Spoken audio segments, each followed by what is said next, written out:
Ventspilī 94,5.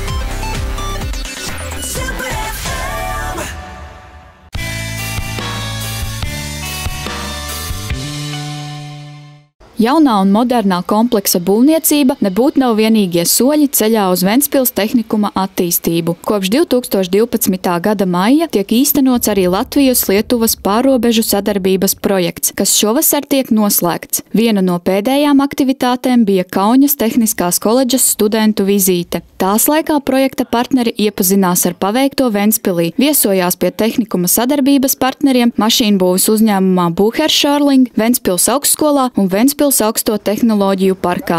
Tie tiešām ir soļi, jo ne tikai uzbūvētas ēkas, kas būs diezgan skaistas, moderni izremontētas un renovētas, arī liels uzsvars ir jāliek mācību aprīkojumu pilnveidei, un šīs lietuviešu vizīte un sadarbība ar Lietuvas universitāti mums ir tendēt uz to, lai modernizētu aprīkojumu. Tas ir maziņš solis, bet mēs cenšamies to pilnveidot.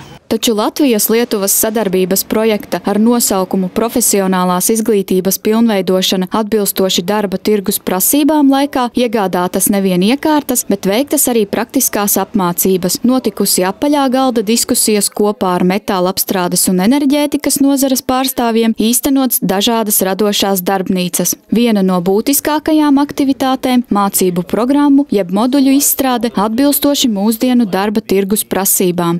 Mēs pilnveidosim mācību programmas, mācību aprīkojumu, mācību programmas metāla apstrādē un elektriķu programmām. Mācību programmas jau esošās mēs modernizējam, konsultējoties ar lietuviešiem, veidojot kā modulārās programmas. Tas nozīmē, ka ir izstrādāts kaut kāds programmu pamats, kas ir jāapgūst visiem izglītojumiem, bet atbilstoši mēs liekam klāt modulīšus, tātad, piemēram, metinātājiem, kas ir MMA vai MIG vai TIG, tātad šīs prasmes un mākslas tātad arī tiek atzītas kā modulārajā sistēmā. Savukārt elektriķiem arī tiek izstrādāts pamatprogramma un sadalīta pēc izglītības līmeņiem, ko mēs varētu piedāvāt gan pēc 9. klases, gan pēc vidusskolas. Tātad šis darbs pie tīra programmu modernizācijas, kas noteikti arī ne tikai šīm programmām būs jāveic, bet arī šos darbs tiks turpināts arī pārējām mūsu skolas izglītības programmām. Un bez tam arī iegādājāmies mācību aprīkojumus, simulātoru metināšanas iekārtām, īstās metināšanas iekārtas, kas ir, lai nodrošinātu TIG metināšanas apmācības mūsu skolā. Un arī mācību aprīkojums elektriķiem, tātad jau stendi, moderni stendi, uz kuriem apmācīt elektriķus. Viens no lielākajiem pieprasījumā darba tirgū Ventspilī šobrīd ir pēc metinātājiem un elektriķiem. Tieši tādēļ šīm divām profesionālajām programmām pievērsta īpaša nozīme. Mums ir jāņem vērā mūsu uzņēmēju vēlmes un prasības, ko mēs vienmēr esam definējuši par to, kad mēs strādājam viņiem, un ja uzņēmējiem ir nepieciešamība, lai darba spēks kaut ko mācētu vai prastu, tas ir viņu pasūtījums mums. Jaunās iekārtas jau tiek izmantotas. Tās, tāpat kā audzēkņi, šobrīd atrodas pagaidu telpās un raisa interesi gan pašos audzēkņos, kas labprāt ar tām darbojas, gan arī tehnikuma viesos, īpaši virtuālās metināšanas iekārta.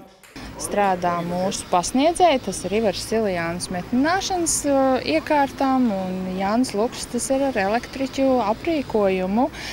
Šo simulācijas iekārtu mēs arī rādījām Skola 2014 izstādē, un arī atvērtās durvīs ar šo aprīkojumu var pamēģināt metināt pat, pirmās klases skolnieks, un tas ļoti interesanti. Pasniedzējs Ivars Siljānis aktīvi virtuālo metināšanas simulācijas iekārtu izmanto audzēkņu apmācībā un labprāt demonstrē, kā tā darbojas. Bezjēdzīgs šī iekārta nav, tādēļ, ka nostiprina leņķus, ātrumus, kustības, pareizā stāja, jo tomēr pie tā paša degļa ir jāpierod. Ja? To degli kā paņemt rokā, kā viņš ērtāk turās. Ja? Mazs niansīts to, ka visi grib kaut kā roku piespiest uz apakšpusu un metināt, ja? Bet izrādās elkonim jābūt ir gaisā. Un tam līdzīgi tāds niansīts var noslīpēt. Pie kam vēl šai gadījumā man nav jāuztraucas vai noķers to spilgto starojumu ultravioletu, kas bojā redzi tautā sauktais zaķītis. Ja? Nav kaitīgi dūmi izmeši, nav karsti, nav speciāls ekipējums, viss maskās, viss bieza apģērba, cimdos un tam līdzīgi. To var jau brīvākā veidā apstāstīt, iemācīt, un darbnīcās tomēr ir troksnis. Metro apkārt kādu dzird, un mazliet tālāk jau vairāk nedzird, tāpēc, ka tur kāds jau metina, kāds kaut ko tur atsit sārņus un tam līdzīgi. Šai gadījumā tu tur var mierīgākos apstākļos visu pasniegt. Var sajūt kopā ar internetu un mierīgi uztaisīt konkursu, pieņemsim ar Lietuvu. Ieguvums ir vērtīgs, jo tiek ietaupīts liels daudzums materiāla. Tā pati drošība.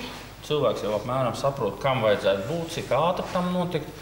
Jo kas sanāk, pašā sākumā, kad audzēkņi mācās, lielākā problēma ir uzsākt to metināšanu. Tad tikko dabūna dzirksteli, liekas, ka nenormāli viss ātri notiek, tas sāk nenormāli ātri pārvietoties ar degli un līdz ar to detaļi tiek sabojāti, neko prātīgi nav izdarījis, ņem nākošās detaļas, tās ir izmaksas. Šai gadījumā nokļūdījies, atkal ņem no jauna, pārlādējās informāciju un turpina darbu uz priekšu. Projektā kopumā ieguldīts finansējums 93 412 eiro apmērā. No tā 79 402 eiro ir Eiropas reģionālā attīstības fonda finansējums un valsts budžeta dotācija 14 012 eiro apmērā. Pagaidām jaunās iekārtas un mācību programmas tiek liktas lietā pagaidu telpās, bet jau 2015. gada sākumā tiks pārceltas uz renovēto tehnikuma kompleksu.